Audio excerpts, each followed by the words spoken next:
এটা বহুত ভাল আপডেট লৈ আহিছোঁ। অসম চৰকাৰৰ যিসকল ল'ৰা ছোৱালীয়ে চাকৰিৰ কাৰণে ৱেইট কৰি আছিলে তেওঁলোকৰ কাৰণে বহুত ভাল খবৰ।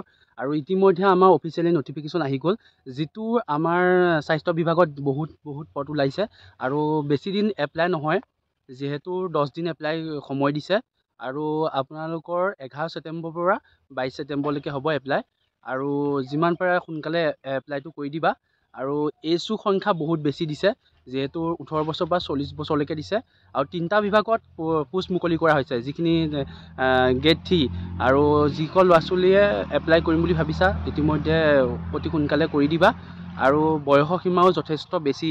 আৰু ইতিমধ্যে অতি সোনকালে আমাৰ যিখিনি ADRE হওক, আছাম পুলিচ হওক, সেয়াও পদ অতি সোনকালে মানে আমাৰ নটিফিকেশ্যন আহিব। যিহেতু 10 অক্টোবৰত আমাৰ এপইণ্টমেণ্ট লেটাৰ দিব, মামা CM ছাৰে কৈছে। অসম ষ্টেটৰ যিখিনি চাকৰি আহিবলগীয়া সেইখিনি অক্টোবৰ লাষ্টত নটিফিকেশ্যন চাগে আহিব। আৰু যিহেতু অক্টোবৰ 9 তাৰিখে ৰিজাল্ট দিব অসম পুলিচৰ, মামাই নিজেই কৈছে।